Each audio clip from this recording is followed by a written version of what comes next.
से अध्ययन करने का मौका परमेश्वर ने दिया। मैं परमेश्वर का धन्यवाद देता हूँ कि परमेश्वर ने हमें पहले यूहन्ना का पत्री यहाँ तक सीखने में मदद सहायता किया। आज परमेश्वर की दया से पहला पत्री हम ख़त्म करने जा रहे हैं। बहुत सारी बातें हमने पहला यूहन्ना का पत्री से सीखा। सबसे बड़ी बात हमने ये सीखा कि 4 उद्देश्य के साथ परमेश्वर का दास यूहन्ना ने इस पत्री को लिखा था।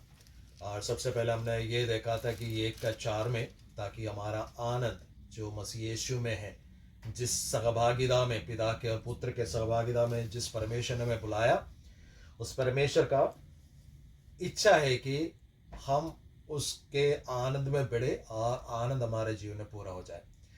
फिर दूसरे अध्याय का पहले आयत में हमने ये देखा था कि पाप की आदत के बारे में हमें चेतावनी दिया गया है ना, हमारे अंदर हैबिचुअल सिन नहीं होना चाहिए। तीसरी बात हमने ये देखा था कि भरमाने वालों के खंडन करने के लिए ना, भरमाने वाले लोग हैं, सो उसका खंडन करने के लिए परमेश्वर का दास यूहन्ना ने पत्र लिखा। चौथी बात आज हम देखेंगे 5:13 में, जिसमें लिखा गया कि the assurance of our salvation, हमारे उद्धार का निश्चयता के बारे में परमेश्वर के दास बताते हैं। सो हम लगभग अंतिम चरणों में, इस किताब के अंतिम चरणों में हम पहुंच गए हैं। बहुत सारी बातें सीखने को मिला। और फिर हमने देखा था कि सबसे ज़्यादा इस पत्र में इस्तेमाल किया हुआ शब्द है प्रेम, जो कि हमें प्रेम में चलना चाहिए, क्योंकि परमेश्वर ने अपने पुत्र के द्वारा हमें संतान बनाया है। सो संतान हम है तो हमें प्रेम में जीवन जीना चाहिए। फिर हमने देखा था कि पिछले सप्ताह हमने देखा था कि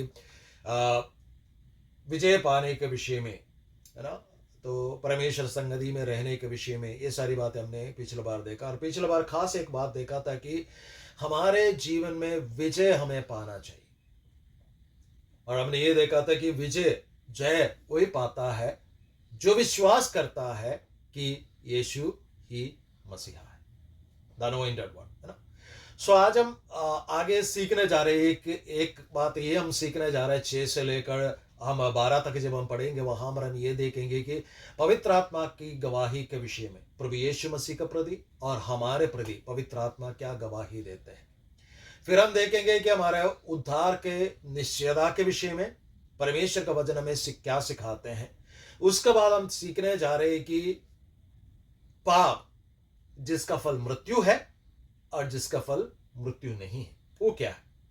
फिर हम देखने जा रहे हैं कि अंतिम आदेश हमें क्या दिया गया, जो कि मूर्तों से दूर रहना है।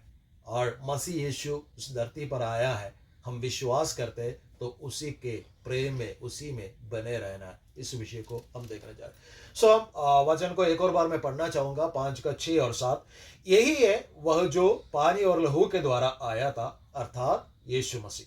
वह ना केवल पानी के द्वारा वरन पानी और लहू दोनों के द्वारा आया था। और जो गवाही देता है वह आत्मा है, क्योंकि पवित्र आत्मा सत्य है।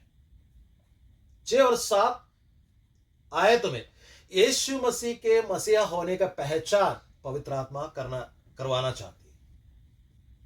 पवित्र आत्मा ये करते हैं। पिछले वचनों में यह लिखा गया, जो जय पाता है वो इस बात पर विश्वास करते, अपने जीवन में लागू करते कि यीशु ही मसीहा है। अब यहां पर ये कहते हैं कि पवित्र आत्मा हमें ये गवाही देते हैं कि यीशु मसीह, जिसको हम मसीह मानते हैं, जो वास्तव में मसीहा है, द अनॉइंटेड वन है, वो क्या है, पानी और लहू के द्वारा आया है। सो इसमें बहुत सारे मतभेद है इस वचन के ऊपर। सेंचुरी से, है ना, क्या होता है, दूसरी शताब्दी से लेकर इस विषय के ऊपर बहुत सारा क्या बोलते हैं कि तर्क वितर्क हुआ। और परमेश्वर का वचन के अनुसार जो मैं पर्सनली विश्वास कर रहा हूं, मैं आपका सामने रखना चाहता हूं। बाकी चीजों के विषय में बताना नहीं चाहता। पानी और लहू के द्वारा आने के विषय में क्या, यहां पर क्या तात्पर्य है, या किस बात के विषय में परमेश्वर का दास कहते हैं। यहां पर कहते हैं कि गवाही देने वाला आत्मा है। सो ये जो वचन यहां पर जो लिखा है पानी और लहू के द्वारा आया, इसका मतलब है कि वहां पर पवित्र आत्मा गवाही दे रहे। प्रभु यीशु मसीह के जन्म के विषय में पवित्र आत्मा गवाही कब दे रहे? हम देखते हैं कि जब प्रभु यीशु मसीह पानी में बपतिस्मा लेकर जब ऊपर आता है, पानी के ऊपर आता है और परमेश्वर से जब प्रार्थना करते हैं, तो हम देखते हैं कि पवित्र आत्मा कबूतर के न्याय प्रभु यीशु मसीह के ऊपर उतर आता है और वहां पर पिता परमेश्वर की ओर से एक आकाशवाणी होता है कि यह मेरा प्रिय पुत्र है जिसमें मैं प्रसन्न हुआ। सो पानी के द्वारा आने का मतलब है कि प्रभु यीशु मसीह के उस बपतिस्मा को दर्शाता है जो मानुषिक रूप से परमेश्वर स्वर्गीय स्थानों को छोड़कर, जैसे फिलिपियों का पत्री 2 अध्याय में पढ़ते हैं, वो परमेश्वर होने के बावजूद भी अपने उस जगह को पकड़कर ना रखते हुए अपने आप को दीन कर मनुष्य बनकर इस धरती पर आया और अपने सेवकाई के शुरुआत में परमेश्वर पिता और पवित्र आत्मा के द्वारा इस उद्घोषणा करवाते हुए अपने सेवकाई शुरू करते हैं। सो इस बपतिस्मा को दर्शाते हैं वो जल स्नान के द्वारा प्रभु यीशु मसीह ने पवित्र आत्मा और पिता परमेश्वर के द्वारा यह घोषणा करवाया कि लोगों के बीच में पाप के जगत के पाप को ले जाने वाला एकमात्र मसीहा परमेश्वर का मेमना वो यीशु मसीह है। सो यहां पर पानी के द्वारा आने का मतलब ये है। और जब हम पुराने नियम संदर्भ में पढ़ते हैं, सेरेमोनियल लॉस के लिए वहां पर शुद्धिकरण के लिए ना पानी रखा जाता है। जैसे जब हम दूसरे अध्याय में चले जाते हैं यूहन्ना के इंजिल में, सुसमाचार में, वहां पर काना का शादी है जहां पर प्रभु यीशु मसीह दाखरस के घटी को पूरा करते हैं और उस दाखरस के घटी को पूरा करने के लिए पानी किस में भरा है मालूम है? लोगों के शुद्धिकरण के लिए 6 मटके, पत्थर के मटके रखे हुए थे, उसी के अंदर प्रभु यीशु मसीह ने पानी भरवाया। आपको याद होगा एक कहानी, है ना? हम सबको याद है कहानी। सो सेरेमोनियल लॉस जो शुद्धिकरण के लिए रखा गया, इस बात को भी दर्शाता है। लेकिन यहां पर जो गवाही देने के विषय में बात कर रहे, संदर्भ के अनुसार, कॉन्टेक्स्ट के अनुसार यहां पर पवित्र आत्मा वो गवाही देते प्रभु यीशु मसीह के जो बपतिस्मा के विषय में। दूसरा, लहू के द्वारा आया, इसके गवाही कौन देते हैं? जब हम यूहन्ना सुसमाचार 19 अध्याय उसके 34 आयत पढ़ते हैं, वहां पर प्रभु यीशु मसीह क्रूशीकरण का बाद जो क्रूश पर टंगा गया, उन सब के घुटने तोड़ दिया जाते थे रोमी साम्राज्य के अनुसार। सो घुटने तोड़ने के लिए जहां वहां पर जब पहुंच जाते हैं, तो प्रभु यीशु मसीह के साथ जो सलीब पर टंगा हुआ दोनों डाकुओं के घुटने तोड़ देते हैं। और जो प्रभु यीशु मसीह का घुटने तोड़ने के लिए जब आते हैं, वो देखते हैं कि प्रभु यीशु मसीह मर चुका। सो वहां पर जो सेनापति था वो क्या करता है कि अपने एक सैनिक को कहता है, वो अपना भाला लेते हैं और प्रभु यीशु मसीह के दिल को छेद देते हैं, है ना? तो जब छेद देते हैं, वहां से लहू और पानी निकल आता है। सो यहां पर यूहन्ना इस बात को भी दर्शाता है कि प्रभु यीशु मसीह ना केवल बपतिस्मा के द्वारा नहीं, अपने आखिरी बूंद खून बहाने के द्वारा भी आया है। और इस बात को हम थोड़ा सा अगर समझने के लिए हम प्रयास करें, तो एफएससी का पत्री 5 अध्याय उसका 25 और 26 में पौलुस इस प्रकार बताते हैं कि प्रभु यीशु मसीह का देह है कलीसिया, और कलीसिया को प्रभु यीशु मसीह जल के स्नान के द्वारा शुद्ध करते हैं, है ना? आप पढ़कर देख लेना इस वचन को। यानी बपतिस्मा के द्वारा कलीसिया का शुद्ध करते हैं। सो प्रभु यीशु मसीह कलीसिया बनाने के लिए, अपना राज्य बनाने के लिए आया, वो पानी के साथ आया, बपतिस्मा के साथ आया। ठीक है। दूसरी बात, लहू के द्वारा, जब हम इब्रानियों का पत्र 9 अध्याय उसके 12वीं आयत को जब हम पढ़ते हैं, वहां पर लिखा गया कि यीशु मसीह एक ही बार के लिए अपना लहू बहाकर सारे प्रायश्चित बलि को पूरा कर दिया है। सो प्रभु यीशु मसीह को लहू बहाने के लिए, लहू चढ़ाने के लिए, या लहू के क्या बोलते हैं, बलिदान चढ़ाने के लिए और किसी का लहू की जरूरत नहीं था। अपने ही लहू निर्दोष और निष्कलंक में बना प्रभु यीशु मसीह स्वयं अपने लहू के द्वारा लहू बहाकर उस बलि को परिपूर्ण रूप से पूरा कर दिया। 11 और 12 जब हम 9 अध्याय का पढ़ेंगे वहां पर साफ अक्षरों में इस बात को लिखा गया है इब्रानी का पत्री में। इसका मतलब है कि प्रभु यीशु मसीह के आगमन के विषय में पवित्र आत्मा गवाही देते हैं कि वो लहू और पानी के द्वारा आया। याद रखना, मैंने बार बार इस बात को बोला था कि नोस्टिक्स लोग जो होते वे विश्वास करते थे कि परमेश्वर दुख नहीं सह सकते हैं।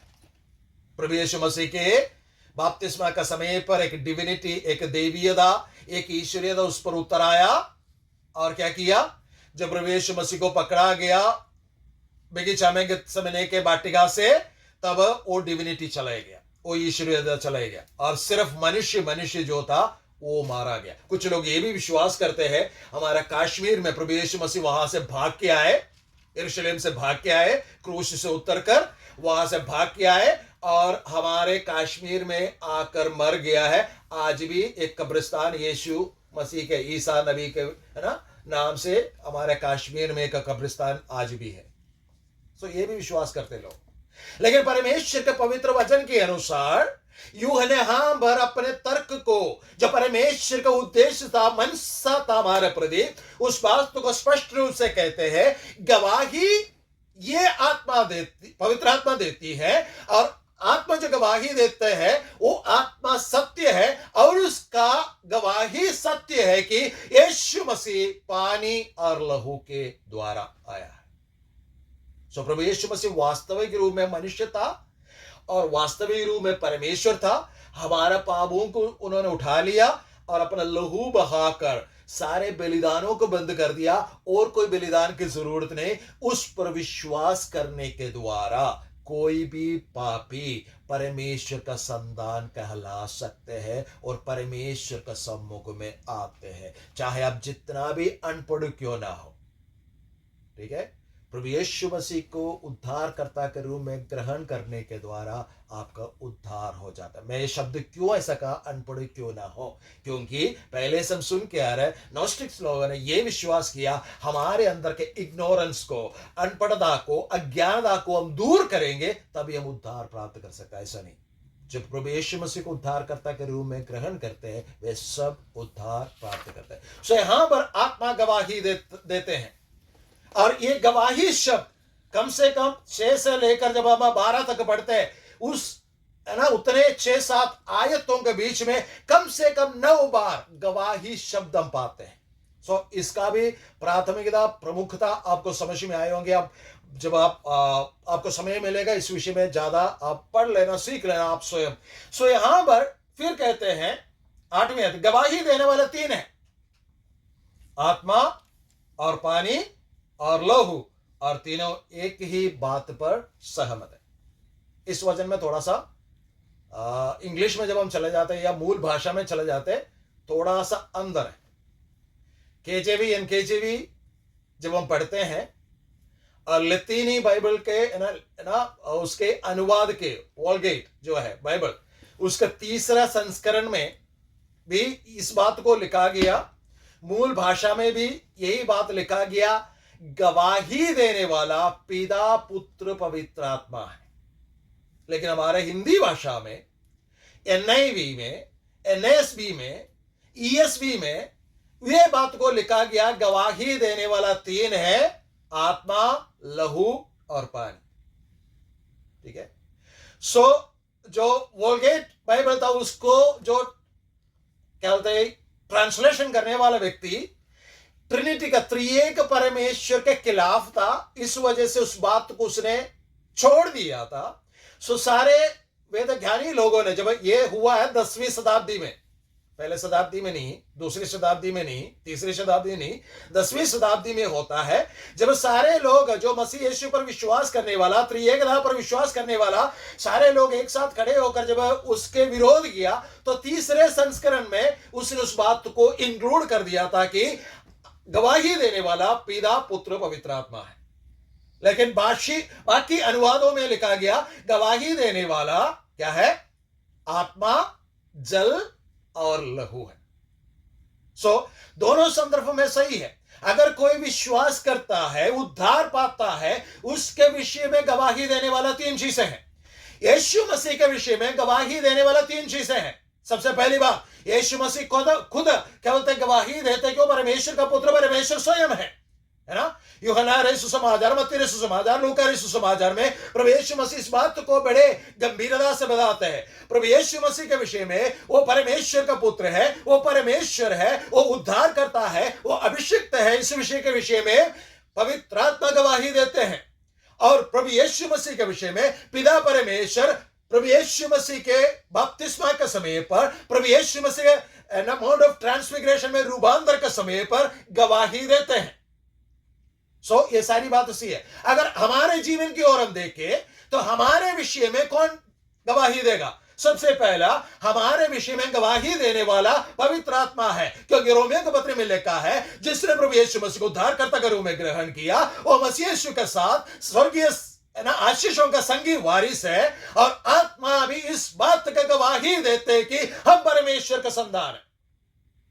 दूसरी बात, अगर हमने बपतिस्मा लिया है, वो पानी प्रभु यीशु मसीह के सम्मुख में हमें हमारे लिए गवाही देगा कि फलाने दिन में अमुक अमुक व्यक्ति उसी पानी में बपतिस्मा लिया था।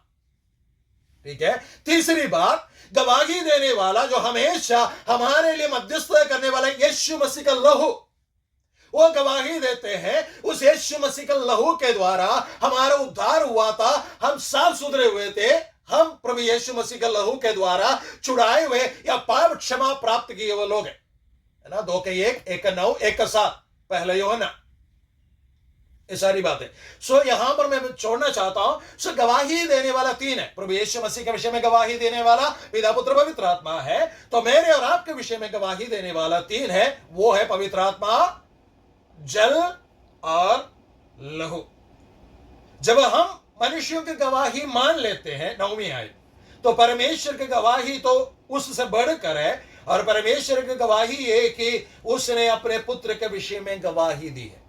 केजेवी एनकेजेवी के विषय में मैंने इसलिए कहा, यहां पर लिखा गया कि परमेश्वर गवाही देते हैं। अगर हम मनुष्यों का गवाही मान लेते हैं, है ना, पुराने नियम के अनुसार 2 या 3 गवाहों के द्वारा एक बात को हम पुष्टि करते हैं। वचन में वही लिखा है, एक गवाह के द्वारा नहीं, दो या 3 गवाहों के द्वारा किसी भी बात को पक्का किया जाना चाहिए। वचन में वही लिखा है। यहां पर भी यीशु मसीह के विषय में वो मसीहा है, वो उद्धार करता है, वो अभिषिक्त है, उस विषय में गवाही देने वाला पिता पुत्र पवित्र आत्मा है। अगर हम मनुष्यों के गवाही को मान लेते हो तो पिता के, पुत्र के, पवित्र आत्मा के जो गवाही है, कितने अधिक हमें मान लेना चाहिए। ठीक है। और 10वीं आयत, जो परमेश्वर के पुत्र पर विश्वास करता है वो अपने ही में गवाही रखता है। अब जो गवाही है हमारे विषय में, जो प्रभु यीशु मसीह को ग्रहण किया, जिन्होंने प्रभु यीशु मसीह ग्रहण किया, उनके विषय में कहा गया है, जो पुत्र पर विश्वास करता है वो अपने में गवाही रखता है। जिसने परमेश्वर पर विश्वास नहीं किया उसने उसे झूठा ठहराया। अगर परमेश्वर पर विश्वास किया है तो पुत्र पर भी वो विश्वास करेगा। जो पुत्र पर विश्वास नहीं करेगा वो क्या करते हैं?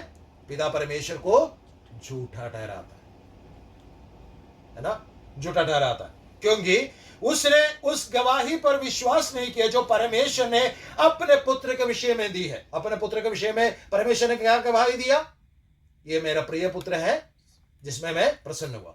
माउंट ऑफ ट्रांसफिगरेशन में प्रभु यीशु मसीह के विषय में पिता परमेश्वर गवाही देते हैं, ये मेरा प्रिय पुत्र है जिसमें मैं प्रसन्न हुआ, उस पर कान लगाओ, ये गवाही देते हैं।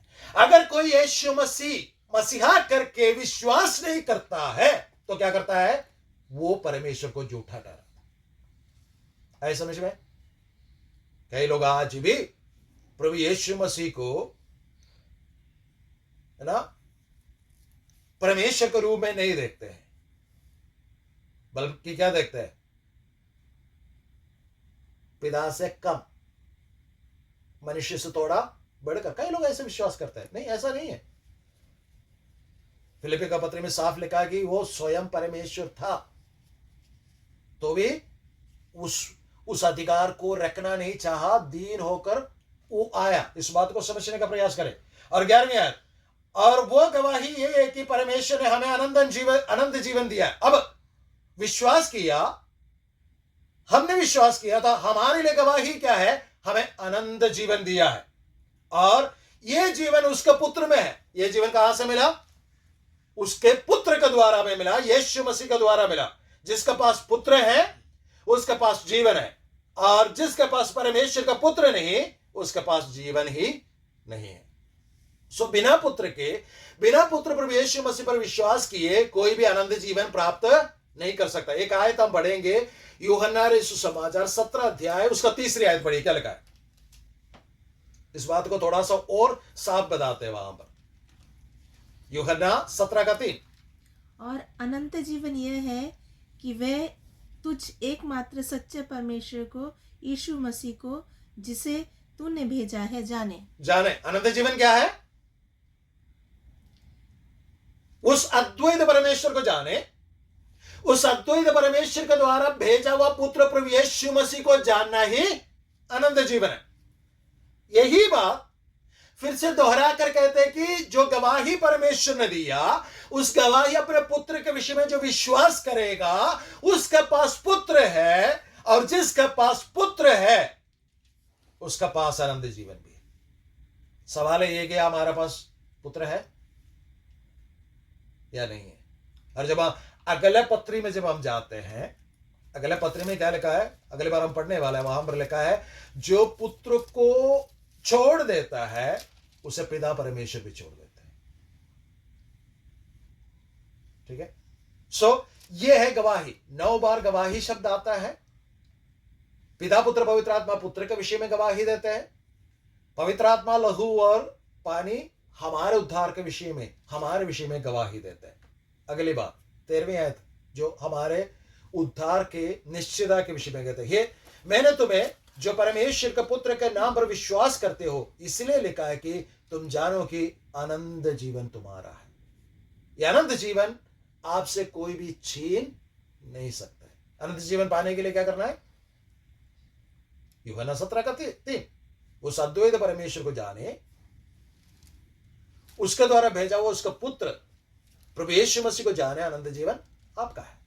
सो अनंत जीवन आपको मिला है जब आपने प्रभु यीशु मसीह को उद्धारकर्ता के रूप में ग्रहण कर लिया है। ये उद्धार आपसे कोई छीन नहीं सकता। ठीक है? सो परमेश्वर के दास कहते हैं जितना भी धोखेबाज लोग, जितना भी झूठे उपदेशक, झूठे शिक्षक आकर झूठी बातें तुम्हें सिखाते हो, यदि तुम यीशु मसीह पर विश्वास करते हो, उसके वचनों पर अड़े रहते हो, तो क्या होगा? तुम्हारा उद्धार तुमसे छीन नहीं सकते हैं। तुम्हारे उद्धार मिला है, उसी में मैं नहीं रहा। ठीक है? सो कई लोग क्या करते हैं, यीशु मसीह को ग्रहण तो कर लेते हैं लेकिन बाकी सारी चीजों को भी अपने साथ ले चलने का प्रयास करते हैं। ठीक है?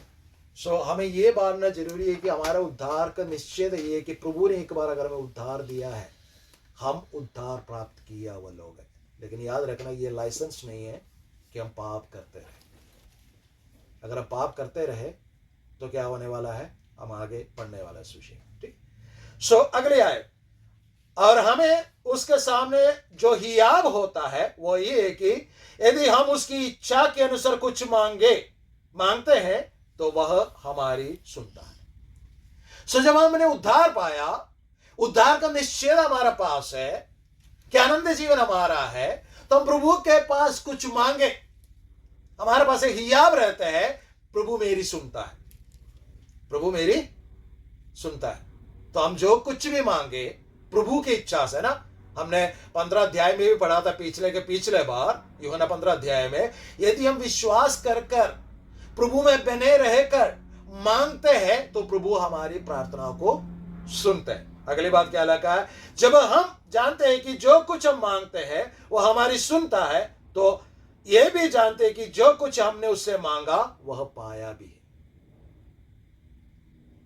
आज कई लोगों को यह संदेह रहते हैं, क्या परमेश्वर मेरी प्रार्थना सुनता है या नहीं सुनता है? मैंने प्रार्थना तो की है लेकिन सुनेगा या नहीं सुनेगा? वचन कहते हैं यदि अनंत जीवन हमारे पास है, यदि हम परमेश्वर की इच्छा पर चलते हैं, उसी इच्छा पर रहकर हम परमेश्वर से जो कुछ भी मांगता है वो सुनता है और हम उससे पाता है। कई बार कई लोगों को मैंने सुना है, मसीह जीवन में चलते चलते 5-7 साल जब हो जाते, वो कहते हैं कि मेरी प्रार्थना आजकल ना उतना फल नहीं देते, मेरी प्रार्थना नहीं सुनते परमेश्वर। क्यों नहीं सुनते? क्योंकि हम इच्छा पर नहीं चलते। लोग बोलते हैं जैसे देखो नए विश्वासी अभी आया, उसने प्रार्थना किया, सब कुछ उसे मिल गया, लेकिन मैं प्रार्थना कर रहा 7 साल हो गए, 10 साल हो गए, 15 साल हो गए, 20 साल हो गए, मेरी प्रार्थना को उत्तर नहीं मिलता। क्यों? जो बच्चा जब जन्म हुआ है, जब वो उठने लगता है, चलने लगता है, गिरने से कुछ नहीं होता है, उसे मां बाप संभाल के ले चलते हैं। अगर 2 साल का बाद में, 4 साल का बाद में बार बार वो गिरेगा तो उससे क्या सवाल करेगा? तो क्या कहां देकर चलता है? अंधा है क्या? ये सवाल करते हैं। मसीह जीवन में भी यही है। जब हम इच्छा के अनुसार नहीं चलते, बार बार गिरते हैं, बार बार पाप में पड़ जाते हैं, बार बार हम हैबिचुअल है ना सिन में जीवन बिताते हैं, परमेश्वर हमारी सुनेगा? जब हमने जो हमारे जो क्या बोलते हैं उद्धार में प्रभु यीशु मसीह में आने के बाद हमारे जो बढ़ोतरी के विषय में, प्रगति के विषय में हमने सोचा, जाना, सीखा परमेश्वर के वचन से, इसमें एक बात था कि अगर हम प्रगति प्राप्त नहीं कर सकते हैं तो हम कैसे ये इच्छा रख सकते हैं कि परमेश्वर मेरी सारी प्रार्थनाओं को सुनेंगे? नहीं, कभी नहीं। क्या आप प्रगति प्राप्त कर रहे हो? जब तक प्रगति प्राप्त नहीं करोगे तब तक, अरे आप सोचो, एक बच्चे को कितने साल तक बोतल से दूध पिलाया जाएगा? 5 साल तक। उसके बाद ज्यादा से ज्यादा 5 साल तक। उसके बाद फिर बोतल में 15 साल होने के बाद भी बोतल से दूध पिलाएंगे निप्पल डाल के। आज हम विश्वासी लोगों का भी इच्छा यही है, हम वही प्रार्थना करते हैं, प्रभु मुझे बचा कर रखना, प्रभु मुझे बचा कर रखना, मुझे पैसे दो, मुझे काम दो, मुझे ये दो, मुझे ये दो। क्या हमें परमेश्वर ने जिस काम के लिए ठहराया उस काम को जानते हैं? क्या हम मध्यस्थ प्रार्थना करते हैं?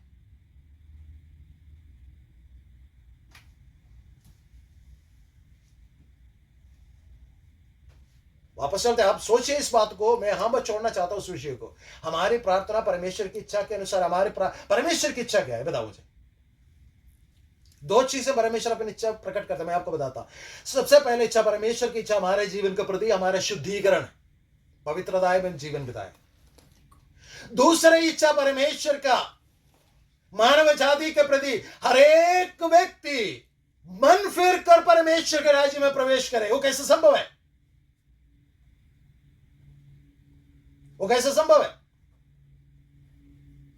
या तो प्रचार करने के लिए जाए, जब तक कोई भेजे ना वो कोई कैसे जाएगा? जब भेजा जाता उनके लिए क्या हम प्रार्थना करते हैं? मध्यस्थ प्रार्थना। यहेजकेल नबी की किताब इस प्रकार लिखा गया कि तलवार आते हुए जब पहरे देखते हैं, अगर वो नरसिंगा फूंक कर लोगों को जगाते नहीं है तो उन सारे लोगों का लहू खून का हिसाब परमेश्वर उस पहरुए से लेंगे। अगर पहरुआ सबको जगाते फिर भी युद्ध नहीं लड़ते हैं, जान नहीं बचाते, तो वो उसमें इनोसेंट रहेगा, निष्कलंक रहेगा, उसके ऊपर खून का हिसाब नहीं मांगा जाएगा। मैं आपसे कहना चाहता हूं, मैं और आप जिसने प्रभु यीशु मसीह को उद्धारकर्ता के रूप में ग्रहण किया, हम सबको परमेश्वर ने एक काम दिया, जिम्मेवारी दिया, नाश होने वाले आत्माओं के लिए प्रार्थना करना। क्या हम करते हैं? अगर नहीं करते हैं तो परमेश्वर हमसे हिसाब मांगेंगे। कई लोग सोचते हैं कि मुझे तो कोई सेवकाई नहीं रखा। सेवकाई किसको रखा है? सेवकाई पासवान के लिए रखा है, एल्डर के लिए रखा है। मेरा कोई सेवकाई नहीं है। मेरा काम क्या है? संडे के दिन बाइबल लो और अपने बगल में रखो और चर्च में पहुंचो और सबसे जय मसीह की बोलो, आशीर्वाद होने से पहले बाहर निकल के भागो। ये नहीं है विश्वास की जीवन, मसीह जीवन ये नहीं है। मसीह जीवन, अगर आप जाकर किसी को सुसमाचार नहीं सुना सकते हैं तो आपका कर्तव्य है कि जो नाश होने वाला आत्माओं के लिए प्रार्थना करे, मध्यस्थता। क्या आप करते हैं?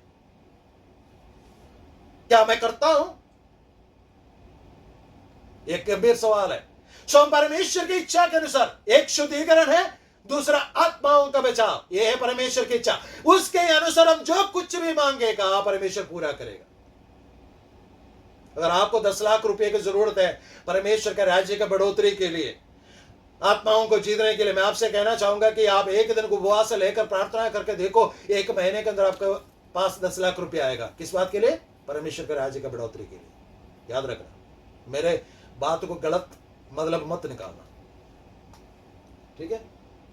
हम क्या चाहते हैं? मेरे पास आए, मेरे पास आए, मेरे पास आए। नहीं आता भाई, वापस चला आता है, ठीक है?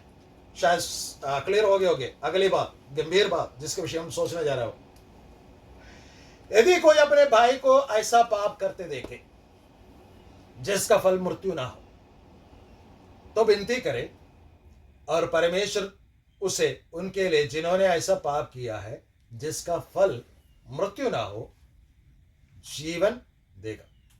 पाप ऐसा भी होता है जिसका फल मृत्यु है। इसके विषय में मैं विनती करने के लिए नहीं कहता। सब प्रकार का अधर्म तो पाप है, परंतु ऐसा पाप भी है जिसका फल मृत्यु नहीं। ये क्या चीज होता है? बहुत ही गंभीर समस्या है इसमें। इस वचन के अनुसार लोग पाप को कैटेगराइज करते हैं, क्या बोलते हैं कि वर्गीकरण करते हैं, है ना? इस वर्ग का पाप हम कर सकते हैं, इस पर वर्ग का पाप में कोई क्या बोलता है, मृत्यु नहीं मिलेगा, लेकिन इसमें मृत्यु मिलेगा। मृत्यु, है ना? क्षमा ना करने वाला पाप के विषय में परमेश्वर ने, प्रभु यीशु मसीह ने स्वयं कहा था ना, मरकुस सुसमाचार 3 का 28 से लेकर हम 33 तक पढ़ते, वहां पर लिखा है पवित्र आत्मा का निंदा जो करता है उसका पाप क्षमा नहीं होगा, लेकिन मृत्यु है करके नहीं लिखा। लेकिन मृत्यु क्या चीज लाता है? मृत्यु 2 प्रकार का हो सकता है, एक है शारीरिक मृत्यु, दूसरा आत्मिक मृत्यु। शारीरिक मृत्यु लाने के विषय में जब हम कुरिन्थियों का पत्र, पहला कुरिन्थियों का पत्र 11 अध्याय उसका 23 आयत से लेकर जब हम पढ़ते हैं, हम सब जानते हैं ये वचन क्या है ना? ये वचन क्या है? कोई बता सकता है? 11 का 23 से लेकर, क्योंकि पढ़ने की जरूरत नहीं, क्या वचन हो सकता है? शायद महीने में एक बार इस वचन को आप पढ़ते भी होंगे। प्रभु भोज के विषय में, है ना, लॉर्ड सपर। वहां पर बताया गया कि अगर कोई अनुचित रीति से रोटी में से खाते हैं, इस दाखरस में से पीते हैं, तो दंड का योग्य ठहरेगा। इसी कारण तुम में से कई लोग सो भी गए। एक ऐसा पाप जिसके कारण आप शारीरिक मृत्यु ले सकते हैं, वो है कि अनुचित रीति से, अयोग्यता से, पाप में रहकर परमेश्वर के मेष में से, प्रभु के मेष में से लॉर्ड सपर लेना, प्रभु भोज लेना, वो आपको शारीरिक मृत्यु ला सकता है। ठीक है? अगली बात, अगर ऐसा कोई पाप करता है तो यहां पर लिखा है उनके लिए प्रार्थना ना करो, है ना? यही लिखा है ना? यदि कोई अपने भाई को ऐसा पाप करते देखा जिसका फल मृत्यु ना हो तो विनती करे, और परमेश्वर उसके लिए ऐसा पाप किया है जिसका फल मृत्यु ना हो, जीवन देगा। पाप ऐसा भी होता है जिसका फल मृत्यु है, इसके विषय में विनती करने के लिए नहीं कहता। ठीक है? इसलिए हर एक पासवान को, हर एक व्यक्ति को जो प्रभु भोज देते हैं, देने से पहले यह बात विश्वासियों को स्मरण दिलाना, पासवान को अपने आप को स्मरण दिलाना जरूरी है। शारीरिक मृत्यु, पुराने नियम में यिर्मयाह नबी से परमेश्वर इस प्रकार कहते, पढ़ेंगे हम यिर्मयाह नबी की किताब 7 अध्याय उसका 16 से 20। आपका ध्यान वहां पर केंद्रित करना चाहूंगा मैं। पढ़िए क्या लिखा है। इस प्रजा के लिए तू प्रार्थना मत इस कर, प्रजा के लिए तुम प्रार्थना मत कर, ना इन लोगों के लिए ऊंचे स्वर से पुकार, इन प्रजाओं के लिए, इन लोगों के लिए ऊंचे स्वर से पुकारो मत, ना मुझसे विनती कर, ना मुझसे विनती कर, क्योंकि मैं तेरी नहीं सुनूंगा। क्योंकि मैं तेरी नहीं सुनूंगा। क्यों? क्या तू नहीं देखता कि ये लोग यहूदा के नगरों और यरूशलेम की सड़कों पर क्या कर रहे हैं? देख, बाल बच्चे तो ईंधन बटोरते, बाप आग सुलगाते हाँ। और स्त्रियां आटा गूंथती हैं हाँ। कि स्वर्ग की रानी के लिए रोटियां चढ़ाएं। हाँ, आकाश की रानी के लिए रोटियां बनाती हैं। ये पाप मृत्यु लाते हैं, इनके लिए प्रार्थना मत करो, इनके लिए विनती मत करो, इनके लिए चिल्लाए मत करो मेरे सामने। हाँ, आगे क्या लिखा है? और मुझे क्रोधित करने के लिए हाँ। दूसरे देवताओं के लिए तपावन दे। हाँ। यहोवा की यह वाणी है, हाँ। क्या वे मुझी को क्रोध दिलाते हैं? हाँ। क्या वे अपने ही को नहीं, जिससे उनके मुंह पर स्याही छाए? अतः प्रभु ने यूं कहा है, हाँ। क्या मनुष्य, हाँ। क्या पशु, हाँ। क्या मैदान के हाँ। वृक्ष, हाँ। क्या भूमि की उपज, हाँ। उन पर जो इस स्थान में है, हाँ। मेरे कोप की आग भड़कने पर है। हाँ। वह नित्य जलती रहेगी, वे नित्य जलती रहेगी और कभी न बुझेगी। और कभी ना बुझेगी। पाप जिसका फल मृत्यु है, वो क्या है? परमेश्वर को जानने का बावजूद भी मूर्ति पूजा करना। ना 5:21 में क्या लिखा है? छोड़ना मत, हे बालको अपने आप को मूर्तों से बचाए रखो। मूर्ति पूजा करते हैं हम?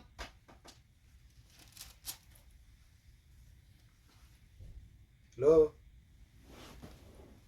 विश्वासी लोगों से बात कर रहा हूं मैं, क्या हम मूर्ति पूजा करते हैं? नहीं। मेरे ख्याल से पिछला हफ्ता था दिवाली, है ना? था ना दिवाली? कितना लोगों ने मिठाई बांटा? कितना लोगों ने अपने घर को सजाया? कितना लोगों ने हैप्पी दिवाली बोला? करते हैं मूर्ति पूजा? नहीं पास्टर जी, बोलना पड़ता है। वचन क्या लिखा है? परमेश्वर को जानने के बाद आप ऐसा कैसे कह सकते हो? परमेश्वर कहता है ऐसा भी पाप है जिसका फल मृत्यु है। और जानना चाहते हैं आप ये पाप क्या है? पढ़िए मेरे साथ बाइबल का आखिरी किताब, आप में से कोई पढ़ेंगे? 21 अध्याय। कौन सा किताब का क्या नाम है? आखिरी किताब का प्रकाशित वाक्य, उसके 21 अध्याय, उसका 27वां पद पढ़िए, क्या लिखा है?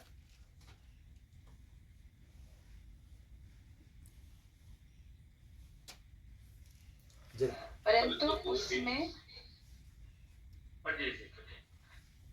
परंतु उसमें कोई अपवित्र वस्तु या घृणित काम करने वाला या झूठ का गढ़ने वाला किसी रीति से प्रवेश ना करेगा। कहां पर केवल वे लोग जिनके नाम मेमने के जीवन की पुस्तक में लिखे हैं। पहले मैंने शारीरिक मृत्यु के विषय में बताया, अब आत्मिक मृत्यु के विषय में आ रहे। कहते हैं झूठ को गढ़ने वाला, झूठ बोलने वाला, अपवित्र लोग उस नगर में प्रवेश नहीं करेंगे, सिर्फ वही प्रवेश करेंगे जो मेमने के किताब में जिसका नाम है।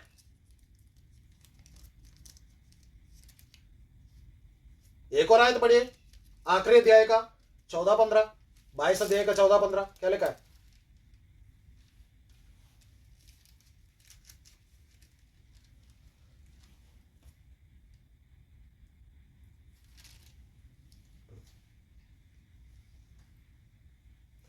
धन्य है वे जो अपने वस्त्रों को धो लेते हैं, जिससे वे जीवन के वृक्ष के अधिकारी हों और फाटकों से नगर में प्रवेश कर सके।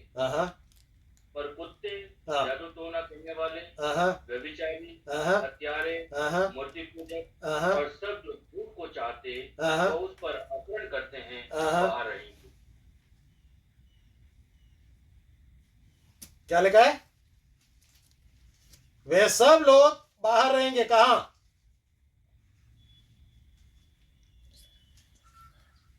सो पाप ऐसे भी है जो फल मृत्यु देता है। आपने जितना प्रचार किया, कितना गाना गाया, कितना लोगों के घर में पैदल चलकर सुसमाचार प्रचार किया, कोई मायने नहीं रखता वहां पर, अगर आप कुत्ते हैं तो। है ना। पतरस का पत्र में साफ लिखा है कुत्ते के विषय में, हमने पढ़ा भी था। फिर कहते हैं टोना करने वाले, हाँ ईसाई लोग भी है टोना करने जाते हैं, प्रार्थना किया कोई फायदा नहीं हुआ, इसलिए क्या करता है जादू टोना करने वाले के पास चले जाता है, कोई सुझाव कोई सुधार आ जाएगा। एक राजा भी गया था टोना करने वाली के पास, याद है आपको? इस्राएल का सबसे पहला राजा शाऊल युद्ध जीतेगा या नहीं जीतेगा यह पता करने के लिए टोना करने वाली के पास गया था। ईसाई लोग भी मसीह लोग भी यीशु मसीह ग्रहण करने के बाद 10-12 साल होने के बाद बोलते कि अरे प्रार्थना में कोई फायदा नहीं है, इसलिए वहां जाते, किसको पता चलेगा, बंगाली बाबा के पास चले जाता है। सुधर जाओ, आज परमेश्वर का वचन यही है। फिर कौन है? व्यभिचारी, हाँ मूर्ति पूजा व्यभिचार है, पता ना आपको? नहीं पता? लालच मूर्ति पूजा है। क्या हम व्यभिचार करते हैं? वापस आता है। हथियार है, कौन है हत्यारा? 2 सप्ताह पहले हमने पढ़ा, अगर अपने भाई को जो देखे हुए भाई को प्रेम नहीं कर सकते तो हम कौन है? अगर किसी को इडियट कहते हैं ना, मूर्ख, प्रभु यीशु मसीह ने क्या कहा? मैं उनमें ज्यादा जाना नहीं चाहता, आप मुझसे ज्यादा जानकार है इस विषय में। अगले क्या लिखा है? मूर्ति पूजक और हर एक झूठ का चाहने वाला और गढ़ने वाला, गॉसिपिंग कहां रहेगा? अब जितना मर्जी फास्टिंग लेने वाला हो, जितना मर्जी बड़े शब्दों में प्रचार करने वाला क्यों ना हो, इंक्लूडिंग पास्टर जय, अगर मैं ये काम करता हूं, एक बहुत बड़ा सवाल चिन्ह आता है वहां पर, और कहते हैं ऐसा भी पाप है जिसका, ठीक है, लास्ट एक और पाप, आत्महत्या। जब जीवित रहते हैं तो आपको मन फिरने का मौका मिलता है। आत्महत्या का बाद जितना मर्जी प्रार्थना करो वो बंदा स्वर्ग राज्य नहीं पहुंचेगा, वो भी बिना माफी मिलने वाला पाप है। ठीक है, आजकल ईसाइयों के बीच में बहुत सारे आत्महत्या चल रहे, याद रखिएगा। कुछ लोग बोलते हैं कि आत्महत्या करने से कुछ नहीं। पिछले दिन किसी से मैं बात कर रहा था, तो वो परमेश्वर का दास है, वो मुझसे बोल रहे थे कि कोई बात नहीं, आत्महत्या करने से भी हम स्वर्ग पहुंचेंगे। नहीं भाई, गलत है, नहीं हो सकता। ठीक है, वापस आता है। सो पाप जिसका फल मृत्यु है, जिसका फल मृत्यु नहीं है। अगर किसी को ऐसा देखता है तो हमें क्या करना है? उसे सुधारने का प्रयास करना है। लेकिन बार बार सुधारने के बाद भी करते रहेगा तो फिर यिर्मयाह 7:16-20 याद रखिएगा, परमेश्वर आपका और मेरा प्रार्थना सुनने वाला नहीं है। मन फिरने का अवसर जब मिलता है, दाऊद को मन फिरने का अवसर मिला, दाऊद ने मन फिरा, परमेश्वर ने उसकी सुनी। लास्ट बोलकर मैं खत्म करना चाहता, हम जानते हैं कि जो कोई परमेश्वर से उत्पन्न हुआ वह पाप नहीं करता, याद रखिएगा। पर जो परमेश्वर से उत्पन्न हुआ उसे वह बचाया रखता है, परमेश्वर बचाया रखता है, और वह दुष्ट उसे छूने नहीं पाता। क्योंकि प्रभु ने भी जब प्रार्थना करना सिखाया तो हमें कहा कि ना दुष्ट से बचा कर रख। हम सब है ना, सारे प्रार्थनाओं के बाद हम ये प्रार्थना करते हैं ना, प्रभु की प्रार्थना करते हैं, प्रभु ने जो प्रार्थना, दुष्ट से हमें बचाया रख, है ना। सो परमेश्वर, हम जानते हैं कि हम परमेश्वर से हैं और सारा संसार उस दुष्ट के वश में है, इसलिए संसार में हमें कष्ट है। हम परमेश्वर से हैं, हम सोचते हैं कि लॉजिकली हमें कष्ट नहीं होना चाहिए। 5 मिनट एक्स्ट्रा ले रहा हूं खत्म करने के लिए। कहते हैं कि हमें कष्ट नहीं होना चाहिए, लेकिन हमें कष्ट क्यों है? क्योंकि सारा संसार दुष्ट के अधीनता में, उसका वश में है, इसलिए परमेश्वर के लोगों को कष्ट है। इसलिए प्रभु ने कहा है कि चिंता मत करो, मैंने संसार को जीत लिया, दुनिया में कष्ट है, क्लेश है, कोई बात नहीं, है ना। भरोसा करें परमेश्वर। हम ये भी जानते हैं कि परमेश्वर का पुत्र आ गया है और उसने हमें समझ दी कि हम उस सच्चे को पहचाने और हम उसमें जो सत्य है अर्थात उसके पुत्र यीशु मसीह में रहते हैं। जो यीशु मसीह में है, जिसने यीशु मसीह ग्रहण किया, हम यीशु मसीह में हैं और हम जानते हैं कि यीशु मसीह पहली बार आकर चले गए और दूसरी बार हमें लेने के लिए आ रहे हैं। जब प्रभु यीशु मसीह पहली बार आया वो निष्कलंक निर्दोष मेमना बन के आया। अगली बार जब आता है वो राजा बनकर, हालेलुया, अपने हाथ में आयरन रोड लेकर वापस आ रहे हैं। इस बात का ख्याल रखें। और अनंत जीवन हमने पाया है। और 21वीं आयत इस प्रकार कहते हैं, हे बालकों, अपने आप को मूर्तों से बचाए रखो। परमेश्वर आप सबको आशीष और बरकत दे। कोई डाउट, कोई संदेह, कोई भी चीज़ अगर पूछना चाहे, जोड़ना चाहे तो अभी आपका पास समय है।